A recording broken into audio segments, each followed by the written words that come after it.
Mute this.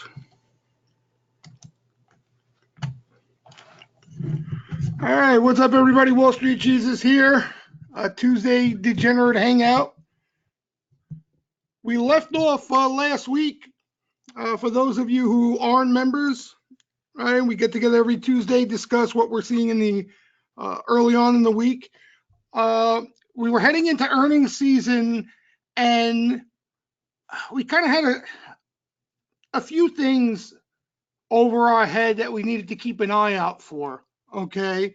Which was going to make things a little more difficult than what we were facing prior, okay? And not just the earnings situation, which is always a debacle.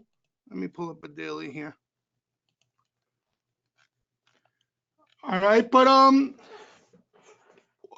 to sum it up, last week, if you remember, we were talking about how the build up off this rally, we were finally starting to see some of the things we had in our back pocket as far as hedge funds not being invested, retail money not being invested at all, that sort of thing, mutual fund money, right? We were starting to see them get in with a little bit of acceleration behind it. For example, the hedge funds, everybody knows by now, you saw how that reading looked of recent. You had a big spike up where hedge funds were chasing into earnings season, and that's not too uncommon. When these guys get left behind and missed a lot of the rally, now with the Fed, obviously you got 100%, at least of a quarter of a point cut coming up at the Fed meeting.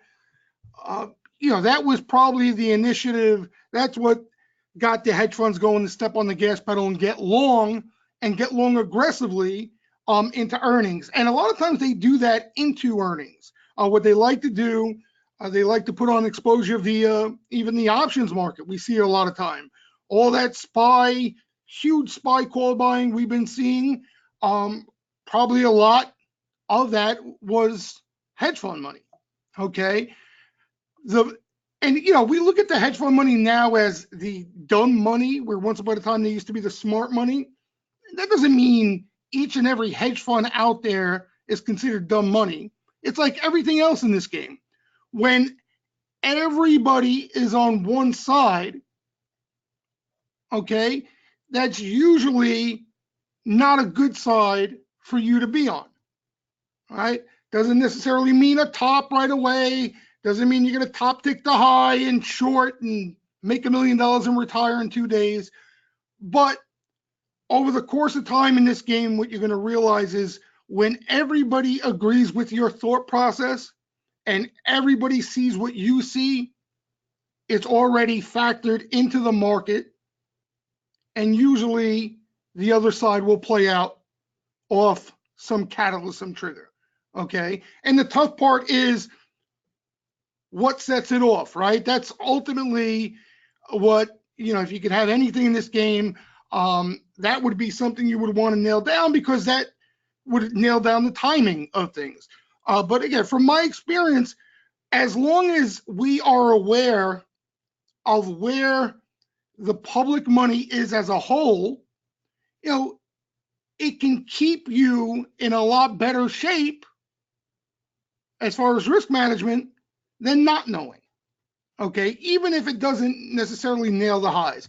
All right, so basically, before I start rambling about that, last week we spoke about how a lot of those things that were, as we were saying, in our back pocket that were bullish, meaning there was a lot of money that would be buyers on dips, and a sell-off would never have the magnitude of anything substantial because there weren't a lot of sellers involved. Okay, nobody was in. That's starting to change. All right, and we see it every day. I posted something on my Twitter this morning from the survey from BAML of retail money getting in, in a pretty big way for the first time in a long time. All right. So, and that's the way to look at it, in my opinion. What it tells us is that, and this is where we are now, okay? Now we have to worry where if there is some sort of catalyst, okay? If the Fed does something unexpected, right? If Trump, does his usual trade war nonsense, anything, it could be anything. Now we have the capabilities of some selling coming into the marketplace, okay? The longer, in my experience, the longer that lingers on. So in other words, let's just say from where we are now, okay, the market continues to melt up and grind higher and allows that public money to build, right? Get in, chase, find some success over the short term. And then all of a sudden, now you got the public money involved in equities in a big way. The longer that goes on without them getting punched in the face, the bigger the debacle it ends up becoming. All right. So there are times, we saw it in 2017 into the beginning of 2018, all right, where it lingered for a while.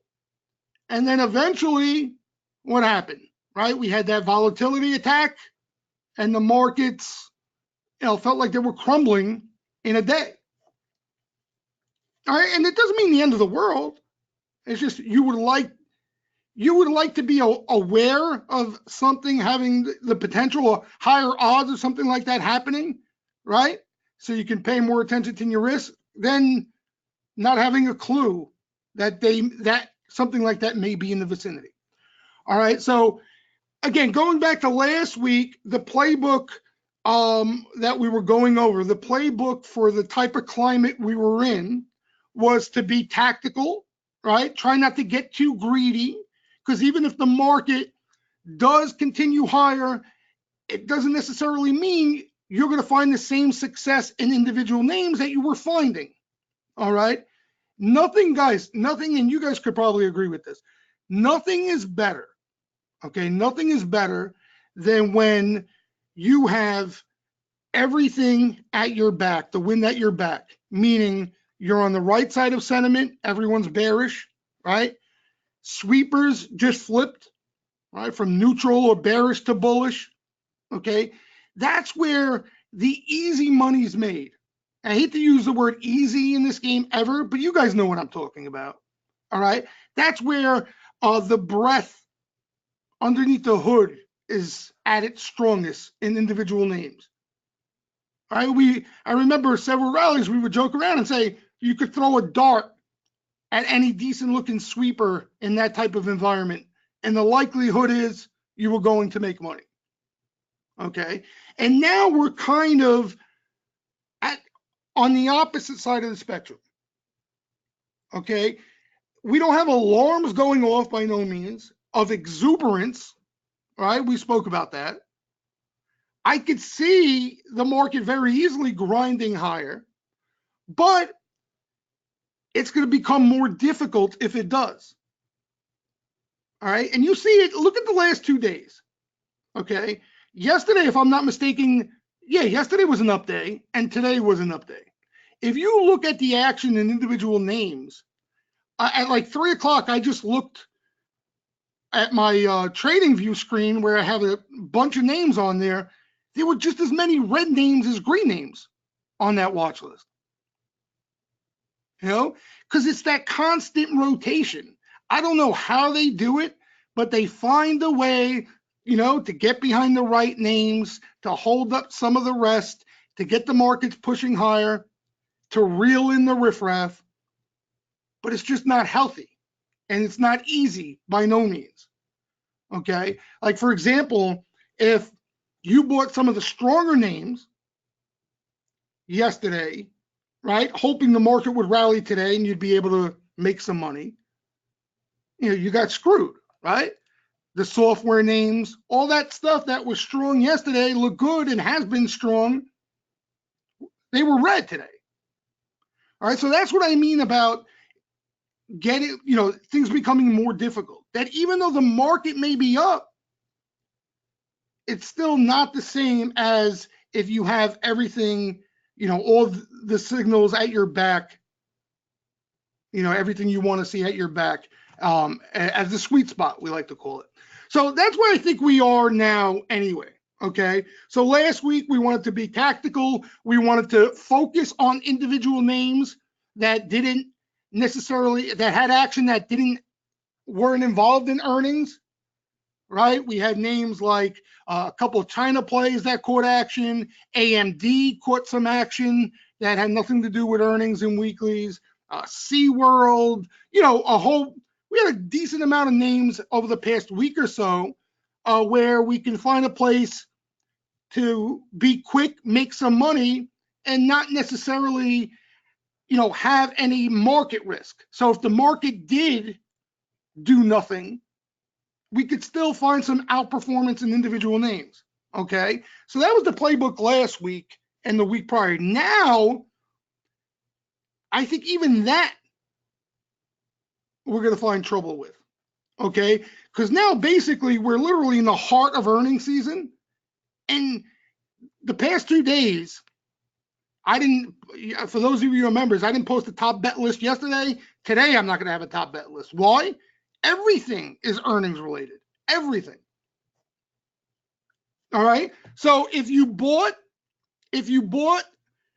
I don't know, let's say you bought SWKS, right? I like that sweep. If you bought SWKS today off that sweep, in my opinion, no matter what, Texas Instruments reported today, if this thing tanked, you're going to have trouble in SWKS tomorrow, right? It looks like Texas Instrument is looking pretty good. All right, so you end up making money, but you understand there's that risk now involved. That makes things a lot more difficult. If you're okay with that risk and you want to play anyway, that's fine. But there's a big difference, to what we were seeing prior throughout a good chunk of this rally to where, to the risk we're seeing right now. All right. And then again, we have the Fed next week. God knows what, right?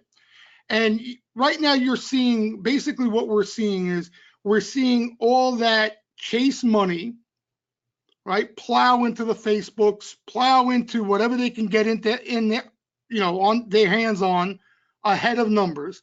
And then what you might see on a lot of the crowded stuff, like a Microsoft, is they might report great quarters, but the stock's not do much.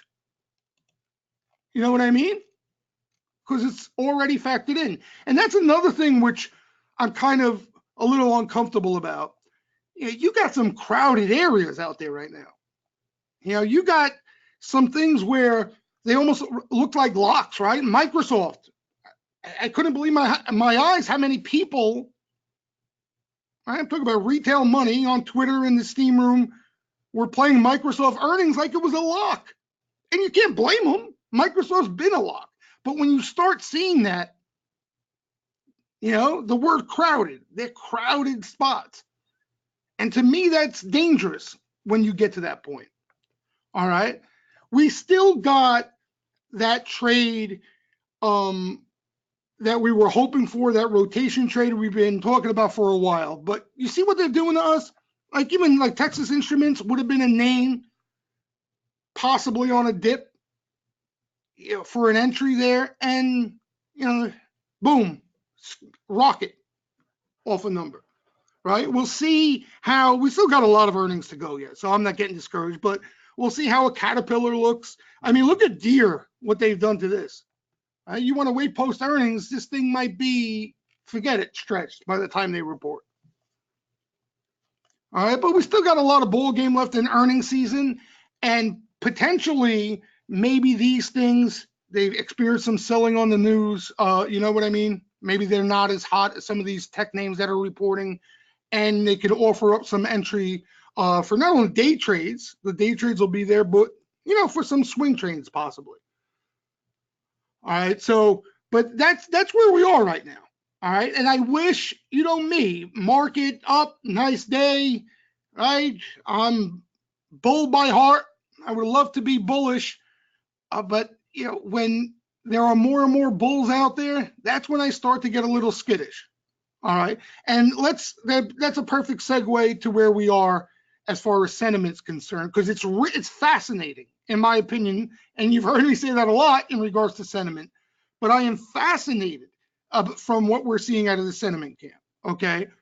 Because what we're seeing is, here's where we were coming into today, where we stood.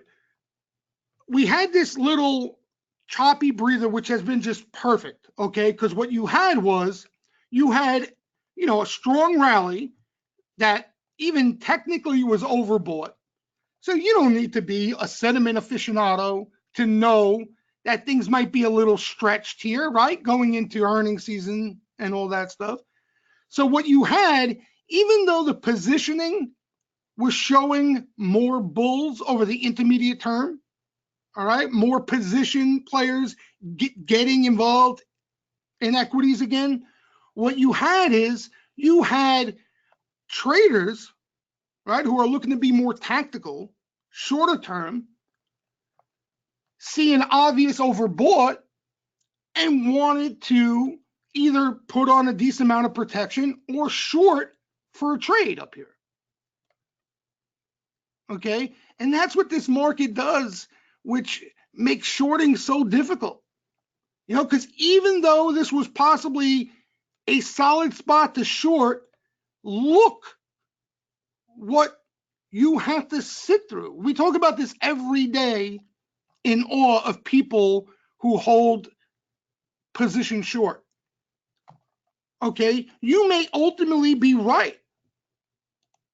Okay, you may ultimately be right that this thing is just going to chop around and then eventually roll over. Okay, how do you sit through that? How do you sit through a day like today? Short, right? So, from my experience, and those of you who are members know we've been talking about this for a week now since the consolidation has started. When we get that type of setup where tactical traders are leaning bearish, okay, but the positioning we're seeing out there is leaning bullish, right? Kind of confusing, but it happens. It's not that uncommon. What you get is this. And it's almost like you take a pen and you do this nonsense. Okay? And where they frustrate both sides, right? Some chasers come in, they chase, they roll them up, they reverse. Like this day, see this reversal? They screw them. Shorts come in, oh my God, that's a bearish candle. Even though this is not candles, that's a bearish candle. They short, they get screwed, and everybody wants to pull their hair out of that. All right, so my experience is, when you have that type of setup, out of sentiment, this is what you get, okay? And you get a little bit of movement when one of the other leans a bit too far, okay? Like, for example, again, if you're not a member, it may sound foreign to you, but those of you who are members know, like, our short-term trader sentiment, right? You saw where that closed yesterday? Basically, it closed at a level where if there was any further weakness, right? If today we had a down day, we're likely going to get a bullish short-term signal out of sentiment, playing for a squeeze, right? So that would have been a nice entry for a quick move for something like this, but they jumped us there. All right, so it's fascinating stuff. I know it could sound confusing, but the more confusing it sounds, in simple English, guys, what it means, right? The flow is a mess. It's confusing. When things look and sound confusing, that's probably a good time to just chill out. All right, because we want clean. You hear me throw that word clean around. We want clean. Clean meaning we want to see nice size sweeper activity, opening activity that's not tied to earnings or equity blocks and all that nonsense, right? We want to see, clean sentiment. We want bears to be leaning hard on one side, everybody in the bearish camp, and the only ones that are bullish are us and sweepers. Right? That's picture perfect setup. All the rest, it makes things more difficult. And the further away you get from that, the more difficult it becomes. I mean, does anybody have any questions? Again, I know, especially if you guys are members or new members, some of you, most of you who have been members know exactly what I'm talking about. But anybody new that's a little confused by what I'm saying? And George makes a good point. George is talking about the banks not being earnings-related activity. You're right. The problem there is, if you wanted to buy Goldman, where's Tim? I could get Tim for you and tell you where they were buying Goldman, because that's where a lot of the people owned, him and a lot of people owned it, right? If you wanted to buy Wells Fargo of that decent size, today wasn't the day, right? Where was it? Post earnings down here, where it caught the action. So, but George, you make a good point. The only action that we can be confident about that's not earnings related is the action in the banks, because they're the only ones that reported already. That's the only reason. That's the only reason. And as we get through more of the earnings, George, we're going to have more scenarios like this, We're going to have more scenarios like this. Liam's asking, I'm not a member, I follow into it. Just a quick question. What are the numbers on top of your candles? These are DeMark exhaustion signals. Moon is asking, why is the smart money buying IWM but selling some of the other stuff? That's another great question, Moon, because what they're likely playing for is outperformance over an intermediate term from the small caps. They're looking for them to outperform maybe tech that's extremely crowded. You know what I mean? So again, that could be the tricky thing. Like you mentioned, Moon, IWM's been weak, okay? We know that's where the smart money, that's what they target. They target entries that you and I, we don't want to be bothered because it's been horrible up to that point. But that's why they're the smart money, right? They're going to stick their necks out and put big money behind the tough things. And again, that's just like sentiment in a contrarian fashion. And that's why they win more than they lose.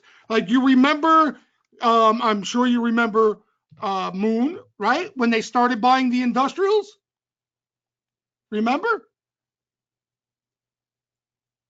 Right? We saw with our own eyes. We couldn't tell. Why would they do that? Right? The trade war just fell apart. Why are they buying the industrials? Yeah, so what's obvious to you and I, Moon, it doesn't mean all the time it's going to be wrong, but more than not, it's going to be wrong. When you, me, and everybody else out there sees something pretty obvious, usually the smart money is on the other side. That's why when we look at those indicators between smart money and the spec money, they're always on opposite sides. Always. That's how they make their money. They're almost like bookmakers, right? They're like the bookie. That's their outlook. Okay? If the riffraff wants to bet against IWM, they'll take that bet and go along. That's what they do. All right. So now where we stand as far as like sentiment is concerned, okay, and because I don't want anybody to get the point that we're absolutely fried. Here's what concerns me about sentiment as a whole. And again, members, you probably already have an idea, but I like to repeat it anyway. The more I repeat it, the more we understand it. What we're seeing is we saw several of our intermediate term indicators. Again, not the short term, more of the swing position type stuff. All right. Showing, if not at, really close to bullish extreme. Okay, meaning players were getting a little too bullish out there. All right, I'll give you one example of one that frightens me a bit. It's basically out of the money spec action, out of the money call buying from the retail crowd. Okay, and basically it's a weekly reading. All right, so you don't get the gyrations of day to day. So for the week, all right, if we have a strong week, we're going to get a caution signal from that indicator, and that indicator has nailed some significant tops. Significant tops. All right, a couple of them were just pauses, but the majority were at least a pause, if not a significant top. That scares the poop out of me, right? That's not where I want to stick out my neck, especially into earnings season, right? You had the daily sentiment index, right? Widely followed, okay? And a lot of the retail crowd don't look at it because, again, they're looking for something to nail the tippy top to the penny and the bottom to a penny. But when you see that daily sentiment index flashing 90% bulls plus, that's not where you want to be aggressive on the long side. You know, you got all the time in the world when that daily sentiment index is not only flashing a bullish signal, but neutral or under neutral. When it's up at, 90 plus, you're asking for trouble. All right, I'll show you one chart, okay, which is an intermediate term indicator. I'll show you one that will look frightening. Okay, we don't look at it as much of late because, we already know when this thing is going to look this scary. But look at this one. Ready? Hold on. You guys get a kick out of this.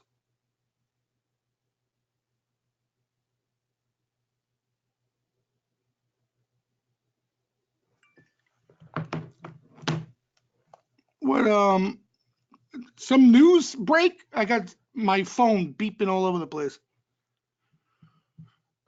Did some news just break? Justice Department opened broad new antitrust review of all the big tech companies. Nice. So look at this here. All right.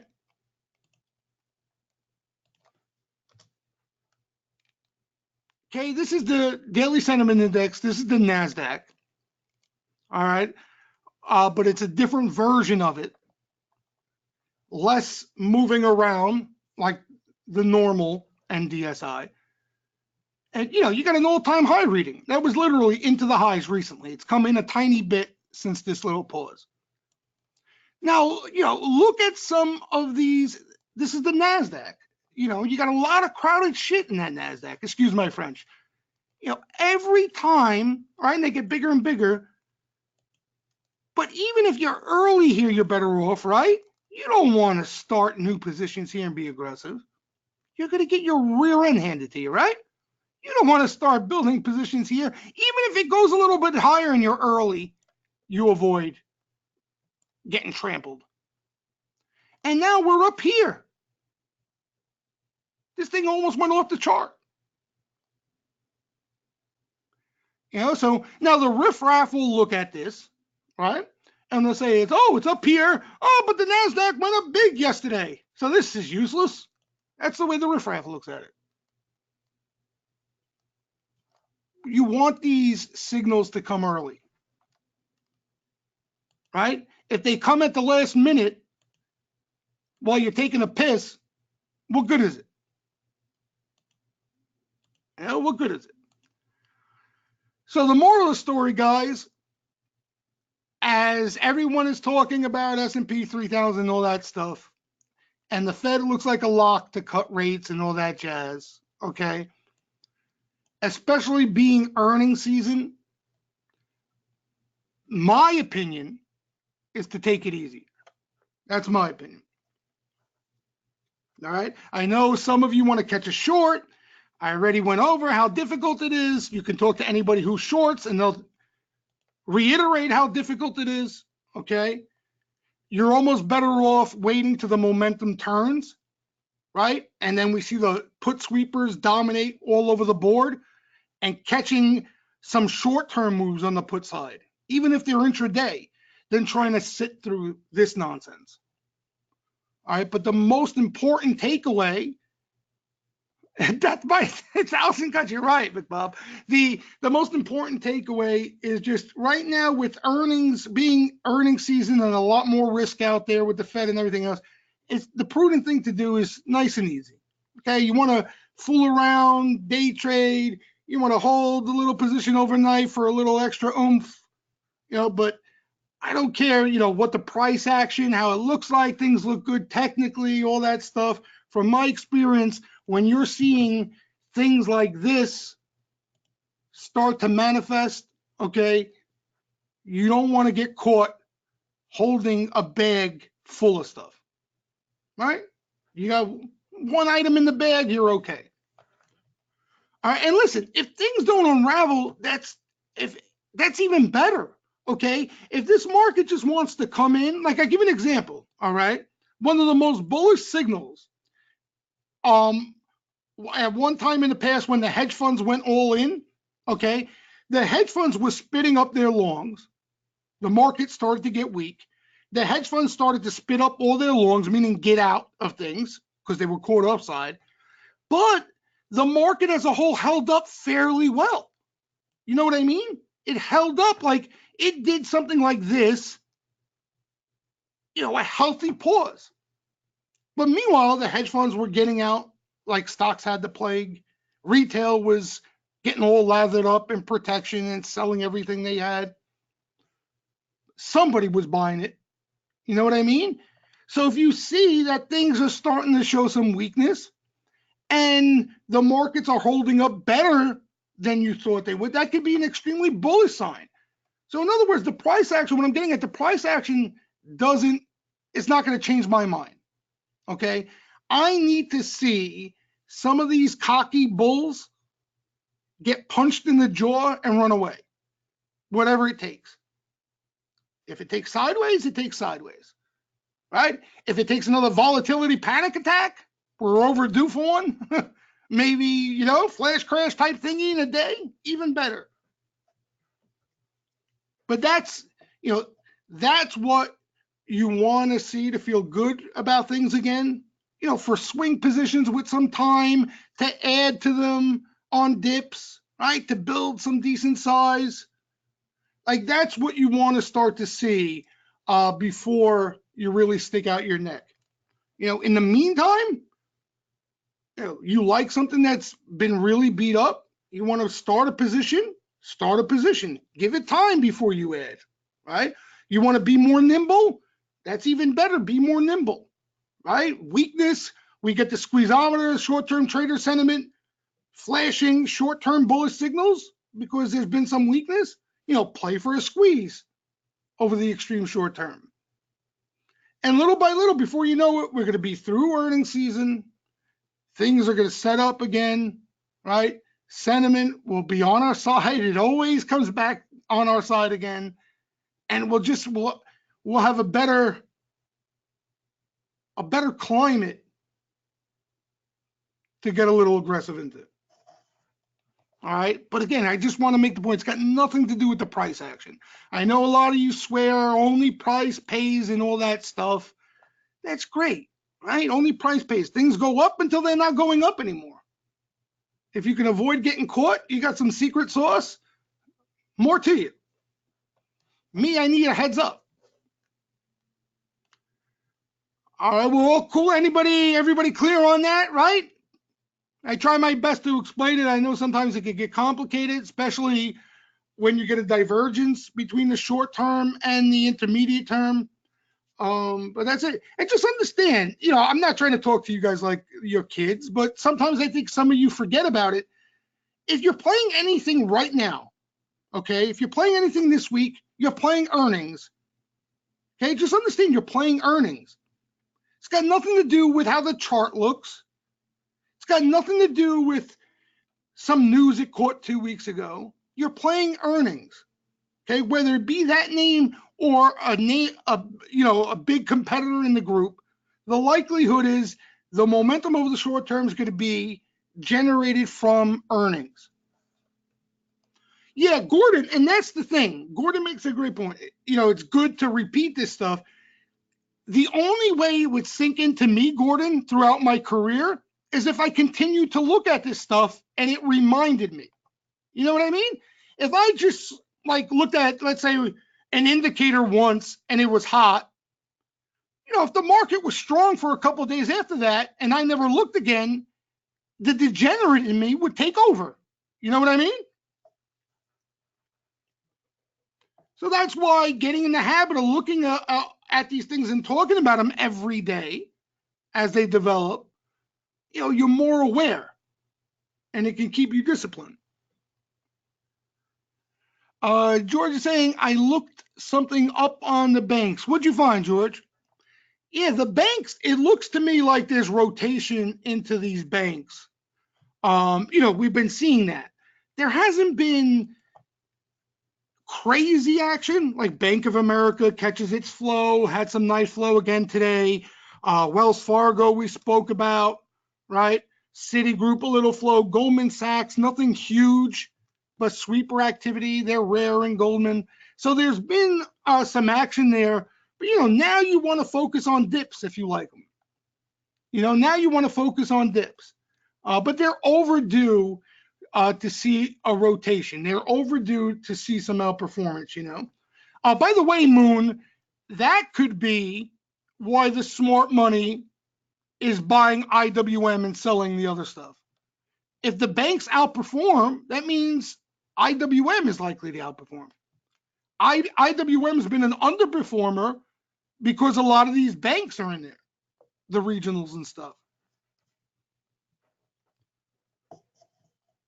So it was like a hidden little nugget in there that they may be chasing.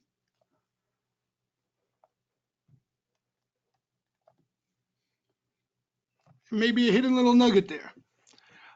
Character change mid to late May banks or puts yes, the put sellers too, George.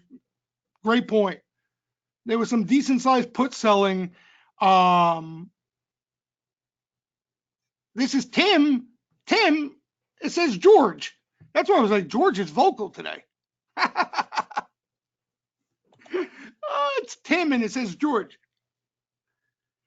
Yeah, Tim, the put selling was a big tell coming out of earnings. And again, the sweeper activity that followed after that. Yeah, KRE is the big one that needs to catch up. This is the one. If they could get this going, then you might get some nice momentum out of the banks.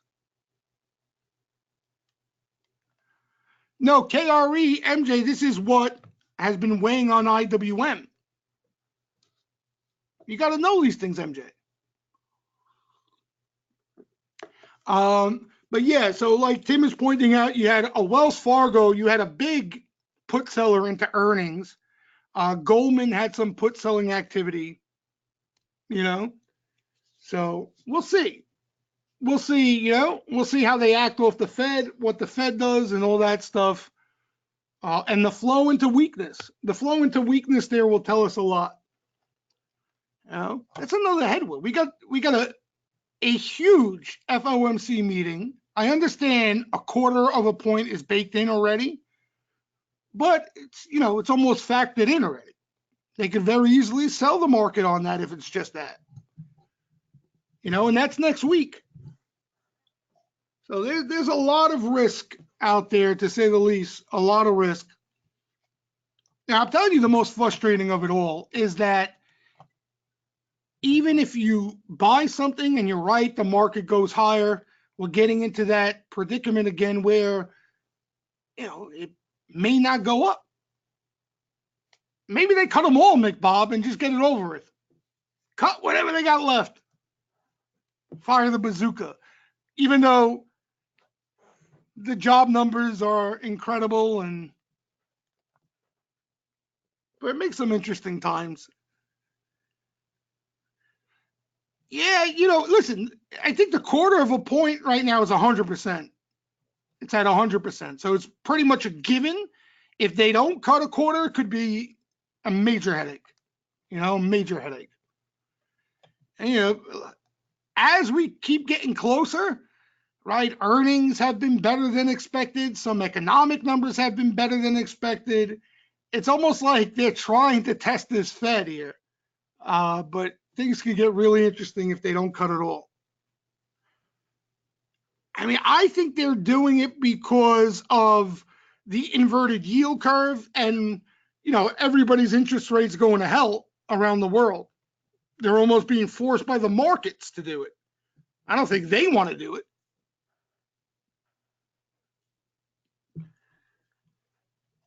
Yeah, I mean, if we start seeing credit unravel, McBob, then we got bigger issues than a little pullback. You know what I mean?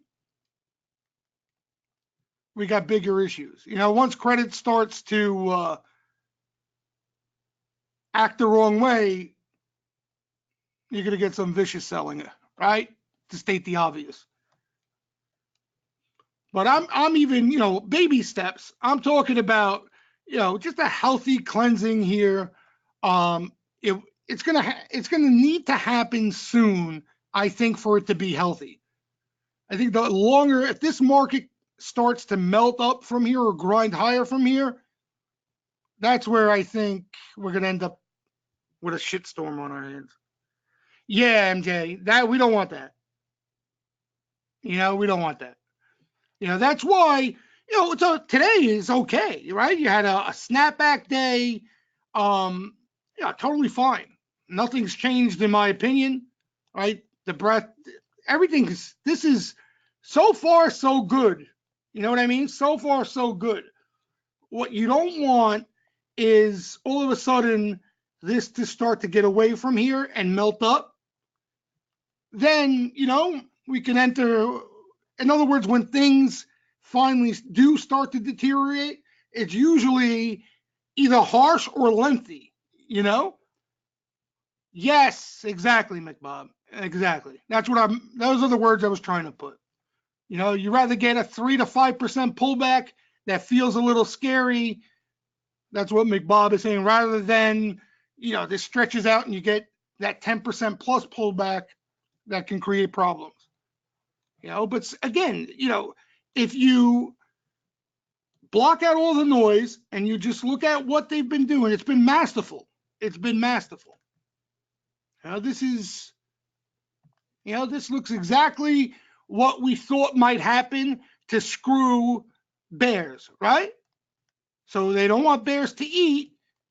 You get this type thingy, right, McBob, where they just, it's almost like they can draw it at times. Almost like they could draw it. You get lower lows, lower highs, orderly, that type of thing.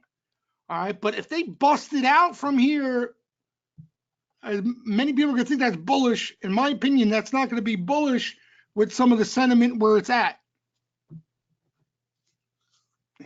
I could be wrong, but that's usually yeah. And that's the problem. And then when the music stops, MJ, you remember, because we were complaining about it forever. Remember last summer, MJ?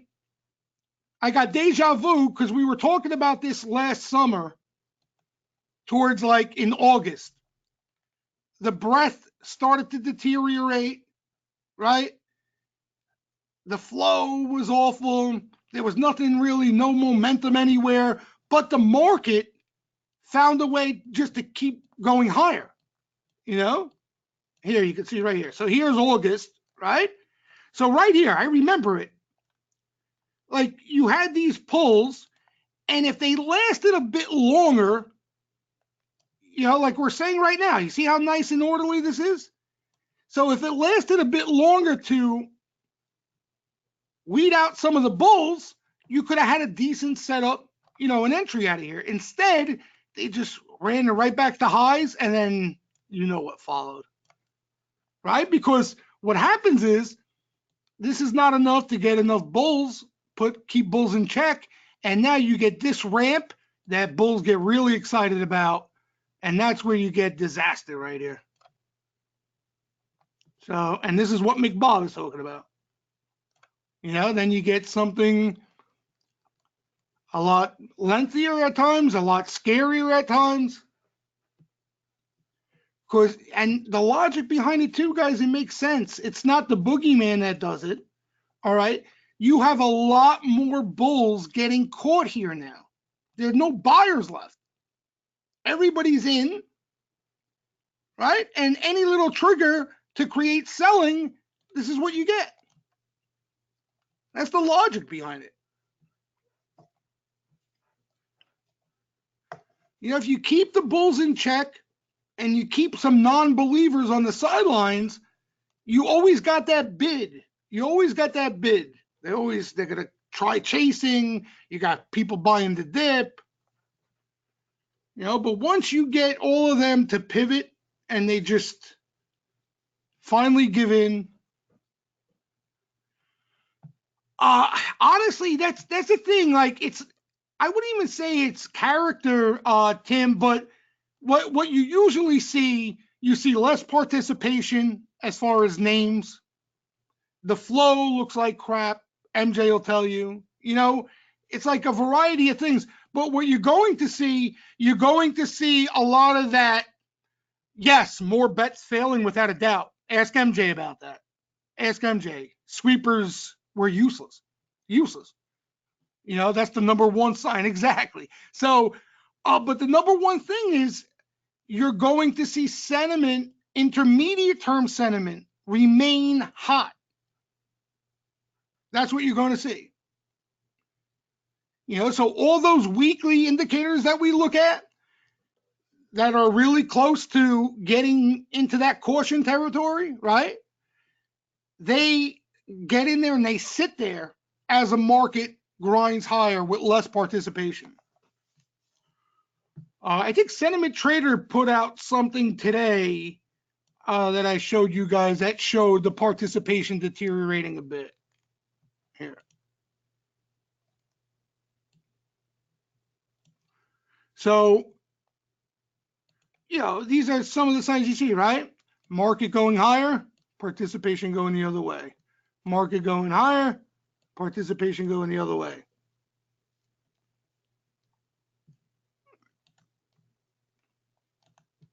I wouldn't base it solely on that, but like I said, you're going to see sentiment there too. You're going to see sentiment there too.